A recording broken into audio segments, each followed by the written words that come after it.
nutrition gis nañ ne ñu ngi ci koor bi am na solo ñu waxtaan waxu koor xool woor ban njeexital la am ci wérgu yaram lan lañu mën a apporter nan lañ war a lekkee lañ la war a bàyyi moo tax tey ñu choisir ko pour mu ñëw tey waxtaan ci ak ñun am ci waxtaan bu yaatu docteur Keba Tamba ñoo ngi am mbégte di la dalal ci plateau Iftar di la nuyu. waaw maa ngi lay gërëm Adama di nuyu ñëpp ñu fi nekk yaakaar ni xëy na waxtaan bi dina amal njëriñ Sénégalais yi. comme ni nga ko waxee ñu ngi ci weeru koor peut-être lu am solo la pour nit ñi xam tam ban génneel la koor mën a indil doomu aadama ci wàllum wér-gu-yaram. ci loolu sax balaa ñuy dugg ci li nga xamante ne moom lañ war a lekk moom lañ war a bàyyi parce que koor quasiment une journée doo lekk doo naan c'est vrai recommandation divine la waaye koor ban njeexital ban bienfait la mën a def suñu yaram d'abord. waaw je pense peut-être daf ñuy xaw a delluwaat tuuti ñu laaj suñu bopp. lan moo tax bu yàlla di recommander koor mu insérer si le fait que ñu war a abstenir di lekk di naan pendant presque 12 heures wala 13 heures de temps loolu dafa fekk tam lim ci jublu wala liñ ci war a gën a seetlu mooy finalité bi sax du woor mais est-ce que dinaa mën a réussir sama koor parce que réussitu koor bi moo ci am solo parce que boo xoolee déjà weeru koor li mu mën a indil nit ci wàllum wér-gu-yaram ba léegi mënaguñu ko natt bi bu mën a doy parce que comme ni ma koy waxee toujours koor mooy outil boo xam ne nit ku nekk mën na ko def soxlool ngay fay wala di def benn effort pour mën ko def ñun déjà par rapport ak suñu religion doon na recommandation boo xam ne chaque année sur les 12 mois benn mois la yàlla ne taxaw leen ngeen jaamu mais si biir jaamu bi nag li ci am solo torop ni ma ko waxee mooy dimension thérapeutique bi nekk ci koor boobu foog naa actuellement loolu mooy contribution bu ñu bëgg a indi pour nit ñi gën a xam lan la koor di mën a indil doomu aadama ci wàllu wér-gu-yaram ni ma koy imager tuuti rek mooy dafa mel ni fonctionnement bu ñu def sur les 11 mois parce que boo xoolee nit ñi tey suñu habitude alimentaire yi wala suñu mode de vie doon na mode de vie wala ay habitudes yoo xam ne c'est dans l'exagération la nekk minimum 3 repas dans la journée loolu rek déjà dépassé na capacité physiologique wala capacité digestive nit ku nekk. du loolu mooy li normal loolu la ñu santaane. musul normal foo gës. boo defee loolu la ñu jàngal école de 3 repas par jour. même ñu la ko jàngal sax boo delluwee ci l'historique de l'humain doo gis fenn fu ñu ne il faut minimum 3 repas dans la journée. Et la conséquence c'est là tey boo xoolee tey état de santé population yi c'est à la limite catastrophique. maladie yaa ngi gën a yokku. te lii tax maladie bi ñëw la source principale de presque toutes les maladies c'est la carence micronutritionnelle c'est un problème d'alimentation. On mange mal. Très très mal mais boo xoolee li ma wax mooy lan 11 mois yëpp on tire nos organismes à des niveaux yoo xam ne da kenn mënu ko atteindre loolu lu muy wone mooy lan on finit par faire des stocks d'aliments qui ne sont plus utilisés donc stock yooyu malheureusement ça se traduit soit par un surpoids wala par une obésité wala par des maladies qui vont se développer léegi le fait que sur les 12 mois yàlla nañu ok taxaw leen benn weer boobu dafa mel ni kuy yóbbu otoom yóbbu ko révision parce que arrêt bi ngay def noonu et on passe de 3 repas à 2 repas dans la journée maintenant intervalle boobu presque les 12 heures wala 13 heures des fois ay si yenn période yi dinañ dem ba 14 heures de temps yoo xam ne nit ki du lekk moment yooyu nag la yaram bi nag di mun a adapté wu devant cette abstinence là day mel ni kuy teg benn charge wala benn pression wala benn stress boo xam ne moom la organisme bi di ressentir maintenant quand un corps par exemple est soumis à un stress obligatoirement day jéem a xool nu muy adapté wu et c'est dans cette adaptation que lay développer des capacités pour se renforcer pour se bonifier et mais surtout pour pouvoir faire son travail de la meilleure des façons. Et parlant de changement. lan mooy changer suñu organisme. non c'est-à-dire toute la chimie c'est-à-dire xaw ma chimie ni ma koy waxee ci wolof mais toute la chimie du corps humain est modifiée yenn hormones yi day yokk nu muy sécréter hormones yi boo jëlee benn hormone boo xam ne benn hormone bu am solo mooy li ñuy wax hormone de croissance organisme bi day yokk hormone de croissance parce que phase du corps bi dafa mel ni phase de détoxification phase de purification phase en fait de balayage day nettoyer yaram bi à l'intérieur parce que changement de métabolisme am au lieu yaram bi di digérer à partir des aliments qu'on apporte de l'extérieur bu nit ki wooree en fait digestion bi c'est transféré à l'intérieur c'est-à-dire yaram bi léegi si biiroom lay lekk à partir des réserves qui ont été déjà stockées léegi le fait que muy lekk muy en fait muy alimenté à partir de l'intérieur mooy changer métabolisme boobu et la chose la plus importante mooy que déjà dans ce métabolisme à partir de l'intérieur si lay jéem a def ay correction ay réparation régénération même les petites maladies qui sont à l'intérieur du corps humain pour lesquelles même la personne ne les ressent pas pour le moment période boobu la yaram bi di commencer profiter pour mën a corriger di soigner wu moo tax ñuy wax toujours corps day faj bi nag il faut ñu commencer di xam lan mooy faj boo xam ne moom la ñu mën a jëlee ci corps malheureusement aspect boobu wala dimension boobu la ñi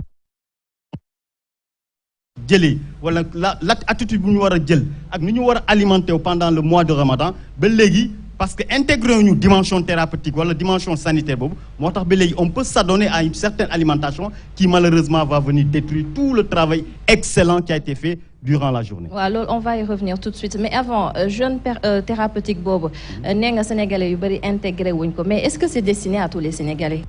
C'est pas que le Sénégalais, c'est l'humain. C'est l'humain. Parce que même... Exactement. Voilà.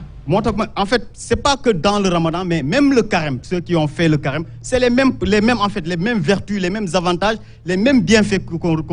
retrouve. Dans les pays européens, il y a une nouvelle pratique qui est en train d'être développée, le jeûne intermittent.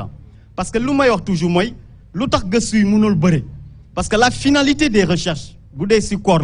amul rentabilité pour celui qui a financé ces recherches-là. Parce que par exemple, garab la nit ki bu investir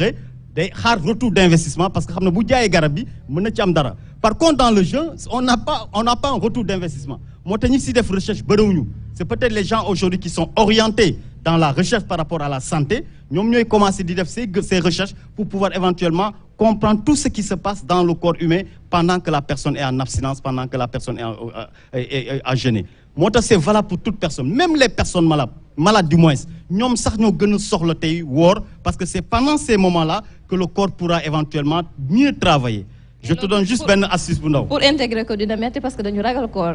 waaw ragal bi moom la wax c'est-à-dire ku ragal koor wala kuy def koor en pensant que contrainte la wala poids la c'est parce que xamoo ban li nga ciy jëlee comme bénéfice par rapport à ta santé. Comme bénéfice par rapport à ton bien-être. Donc loolu bu ko nit ñi xamee je te garantis que dafa war a doon loo xam dañ koy yàkkamti. Moi personnellement c'est un mode de vie que j'ai adopté presque mun naa la toute l'année sama mode de vie aujourd'hui c'est presque rythmé à ces 2 repas dans la journée c'est presque un jeûne permanent que je fais. Et bu ñu waxee Ramadan peut-être il y a avant pendant et après avant parce que yaa ngi koy wax sànq nous Sénégalais nous mangeons mal pendant parce que mois de Ramadan doon na mois bi nga xamante ne dina tax sunu yaram defarwaat lépp da koy raxas lépp lu si bokkoon ñu génnee ko mën a andiwaat ay kii yu bees yaram bi day beesaat mais il y a après le Ramadan. Mais avant ñu ñëw si après le Ramadan durant le Ramadan toute une journée lekkoo naanoo am na lu changer sa yaram ngoon gi est-ce que li nga xamante ne yaram bi jot na koo defar ci lu baax ngoon gi duñ ko yàq ci suñu façon ngi lekkin. waaw moo tax ma ne déjà boo xamee lii am si biir yaram bi comme ni ma koy wax toujours dafa mel ni yow tey sa kër nga jóg rek da ngay def grand ménage nga jël beaucoup d'eau ak beaucoup de produits nga raxas sa kër ba mu set ba muy xeeñ ngoon nga toog rek gis kenn ku jógee si biti ak ay siyo mbalit ñoo sottiwaat ko sa kër. loolu la coupure bi wala reer bi loolu lay mën a symboliser wala loolu lay mën a représenter par rapport ak gâchis bu ñu mën a def sur tout ce qui a été fait comme excellent travail durant la journée. Parce que bu yaram bi nettoyer parce que phase d'élimination la moo tax nga gis ak période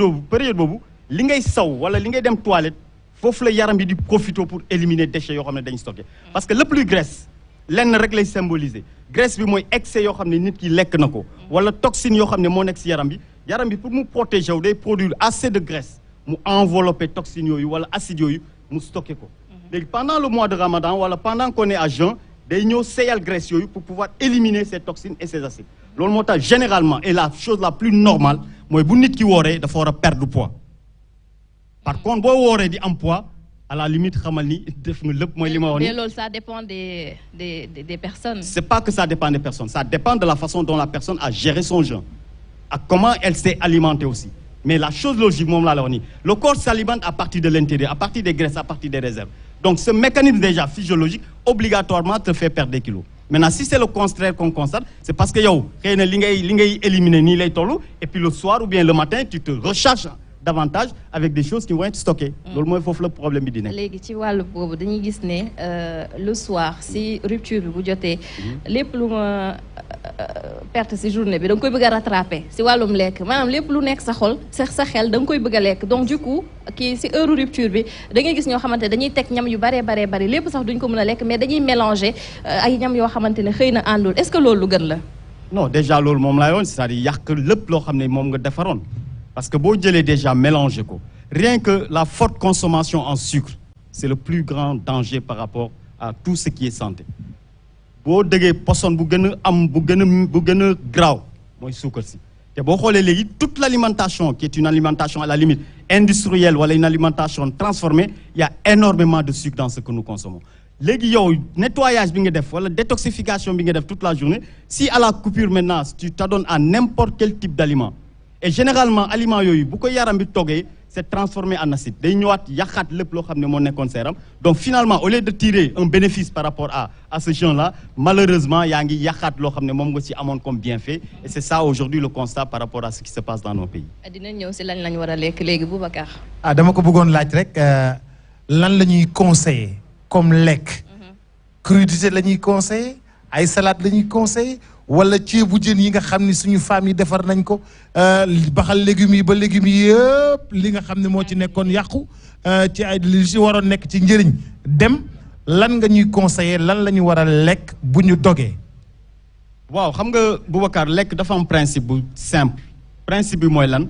lekk dafa am njëriñ y a un but de l'alimentation suñuy lekk dafa am lu ñu dem rechercher. mooy lan lekk c'est pour dundal suñu cër mais du pour feesal suñu biir loolu laay wax toujours pour tooñ sama mbokk séeréer yi si ñun peut-être en mangeant dañuy xalaat ni biir bi laa war a feesal ça fausse tout pour le principe de l'alimentation cër nag lu koy dundal du lu bëre moom laay wax toujours mënoo bëgg a dundal say cër ak loo xam ne ñam bu dee la parce que toggun bi ñuy togg suñu ceebu jën wala aliment transformé yi dara desatu fa loo xam ne day am njëriñ pour suñu yaram li ci des mooy lan luy feesal suñu biir rek. maintenant cër bi nag comme moom moo war a moom la ñu war a njëkk dundal lépp lu ñu war a lekk comme repas dañu war a jiital d'abord les besoins de nos cellules mooy lan comme ni nga ko waxee léegi bu dee repas principal la li nga war a jiital mooy légumes yi et le mode de cuisson de ces légumes aussi dafa war a conserver micronutriments yi si nekk moo tax la meilleure façon de préparer les légumes c'est soit à la vapeur soit sauté wala cru nga xam ne boo koy lekk da nga ciy fekk loo xam ne moom mooy njëriñ bu yaram bi soxla pour mun a travailler. Et le principe de base c'est quoi? C'est que li ngeen di tuddee yéen par exemple entrée ñun moom mooy suñu plat de résistance parce qu'on sait que loolu moo am njëriñ pour suñu yaram. mais docteur vous êtes en croisade contre le ceebu jën là. pas en croisade non moom laa wax ni c'est-à-dire boo jëlee loolu ba pare ba lekk ko c'est-à-dire la plus grande part de ton repas doit être constituée de légumes nga lekk ko pour nourrir d'abord tes organes maintenant li ci des peut-être à hauteur de 20% wala 30% mun nga ko consacrer sa ceebu jën parce que ceebu jën bi lenn rek nga ci am Boubacar neexaay. ak peut-être xeet bi wala li ñu koy gis mu rafet mais sur le plan physiologique amul benn njëriñ moo tax on réduit ces aliments transformés dans des proportions de 20-30% mais nga maximiser loo xam ne moo lay indi sa wér-gu-yaram parce que tu te soignes à partir de ce que tu manges donc comme li lay faj la li la moom la yaram bi foog soxla pour nga fonctionner là tu es en train de travailler tu as besoin d'énergie mais cette énergie est fabriquée par tes cellules à partir de quelle matière première mooy ñam boo xam ne li boo ko lekkee moom dina ci am loo xam ne moom lay defaree carburant boobu par contre si bu dee yow li ngay lekk moom gisu ci boppam c'est là où maintenant elles seront obligées d'aller dans tes réserves puiser ces réserves pour fabriquer de l'énergie qui va te permettre de fonctionner parce que tout est énergie dans ce que nous faisons si tu n'as pas une énergie de qualité ça se répercute sur ton fonctionnement loolu nag moo tax booy lekk même ndogul itam booy lekk sa ceebu jën da ngay njëkk a jiital loo xam ne moo la amal njëriñ mooy lan une bonne assiette de légumes presque 80% de légumes et les 20% maintenant tu peux les consacrer à ton plaisir à ton goût. mais docteur xam nga fii ba waxee légumes dañu ne xar yi ñoo ko moom. les gens légumes yi woon kii moom xar yi lañ koy gën a jox ak yooyu. waaw fii ceebu jën ak domada ak maafe ak suppu kànje bu am ay crap moo nekk ci xelu gaay yi. dëgg la loolu ñëpp d'accord nañ ko loolu lu ko waral mooy lan parce que malheureusement comme je le dis on n'a jamais pu bénéficier d'une éducation alimentaire d'une éducation nutritionnelle pour ñu wax ñu lan mooy njëriñu lekk. pour ñëpp xam ni lekk bi may lekk mooy déterminer sama qualité santé lekk bi may lekk mooy déterminer sama qualité existence bon bu ko nit ki xamee déjà perception bu muy am ci alimentation bi day changer moo tax doo toog ba di wax ni légume xar la wala légume lii la preuve ñu amul éducation boobu mun nañ togg sa seen ceebu jën lan mooy des ci bool bi généralement légumes yi parce que njaakaar na ñi xamuñu ban njëriñ moo ci nekk te tant que xamoo yow lat moo tax nga war a def dara doo ko def le pourquoi nga war a lekk légume bu leeru sa bopp rek doo ko lekk moo tax ñëpp liñ bu ñu defoon peut-être moo tax ñun actuellement on s'investit en faisant ces contributions pour que ñi ñi xam comment on doit changer notre alimentation et donner la place qu'il faut à l'alimentation ñu xam ni sa santé sa performance lépp c'est lié à la qualité de ton alimentation. Adama. ci diggante bu ñu waxee wàllum stock d'aliments ci diggante rupture ak xëdd bi lu nekk la ñuy lekk dañuy rattraper dañuy fay bor loolu ak guddi bi nga lekk lu diis nga tëdd après heure xëdd jot nga jug lekkaat tëddaat nelawaat loolu mën a jural sunu organisme. waaw presque bourrage la ñuy def parce que bu dee guddi bi yaa ngi lekk sans arrêt ngay lekk sans arrêt da ngay dem ba dépasser loo xam ne moom la yaram bi mun a togg bu ko mënul togg da ngay commencer waat di stocker donc finalement yow au lieu nga tirer des bénéfices par rapport au fait que journée bi doo lekk li ngay rattraper dans la nuit parce que li nga lekkul ci journée bi du rattrapage nga ko war a def dans la nuit léegi bu dee yow xam nga nii woor dafa ñëw pour permettre la nga faj sa bopp nga améliorer sa qualité de santé doo mun a permettre tam dans la nuit ngay lekk comme tu veux loolu nag loolu la ñu war a comprendre commencer xam ni woor du loo xam ne rek yàlla moo ñu ko recommandé mais il faudrait que ñu profite aussi pour mun a yokk suñu wér-gu-yaram pour mun a defar suñu physique pour mun a defar suñu capacité parce que li ma la wax c'est-à-dire même au niveau du cerveau lu ñu wax ay neurones période boobu la yaram bi di defar yenn type de facteur de croissance yoo xam ne mooy permettre sax neurones yi di renouveler wu tout le système est renouvelé moo tax sax boo xoolee léegi bi may wax léegi facteur de croissance nu mu tudd hormone de croissance même dans le milieu sportif am na niveau yoo xam ne sportif yooyu bu ñu xamee li ci nekk bu ñuy di compétir sax dañuy woor parce que xam nañu période boobu seen hormone de croissance bi day yokku même musculairement sax day lay renforcer ba tax nañ léegi ñu ko xam te ñu gëstu si bu baax dañ koy utiliser comme pratique même dans le niveau très élevé du sport donc lekk bi guddi bi moom du loo xam ne daal ngëneel moo ci am au contraire lu bon rek lañ ciy mën a tirer comme enseignement. xanaa ñu jeexalee xëy na ak xëdd bi lan nga ñuy recommander soit dañuy choisir manger salé wala sucré da nga gis ñu xëddee caakiri balaa 8 heures sax ñu ne. xiif nañu suñu yëgoon duñ ko def.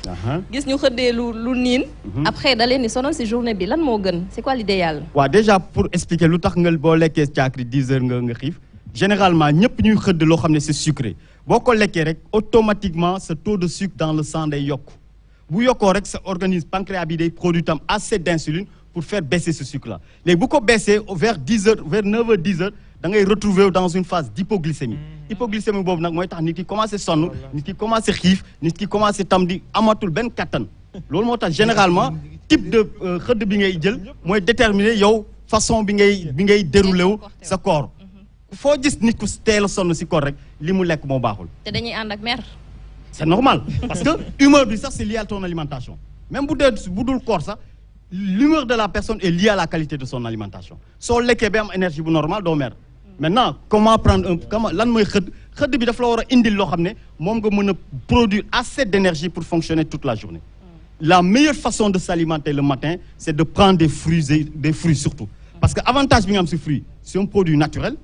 Frais, non transformé et qui contient de l'eau aussi. Da lay permettre nga non seulement nga hydraté wu mais aussi nga mën a apporter assez de matière pour que tes cellules puissent produire de l'énergie. Mais d'abord au préalable il faut nga naan assez d'eau pour pouvoir bien t'hydrater parce que am na beneen phénomène bu ñu constaté pendant le mois de Ramadan et qui à la limite déplorable mooy le taux de constipation pendant le Ramadan. nit ñi dañuy constipé ba da lay yëm lu waral loolu lekk mburu bu bëri bi sama mbokk séeréer yi bu ñu gisee mburu bi dañu mel ni kenn xamul malheureusement yow au lieu nga nettoyer di purger sa corps tu crées un bouchon au niveau de tes égouts mooy côlon bi le gros intestin mooy côlon bi boo si créé bouchon li waroon a génnatul mais finalement yaa ngi intoxiqué wu di gën a tilimalaat sa yaram moo tax ñu war a moytu mburu bu bëri bi jël loo xam ne peut-être day bëri ndox déjà nga naan ndox bu bëri le matin teg si ay fruits déjà c'est très facilement digérable doo sonn doo utiliser assez d'énergie et ça te rend beaucoup plus performant pour toute la journée. Et c'est quoi le fruit du jour? Le fruit du jour, on peut parler de la banane, si tu veux. C'est presque un fruit extrêmement important, déjà par rapport à sa composition, au fait qu'il est 10 000 fois plus important de manger 2 bananes le matin, comme xëdd, que de nga jël sa mburu def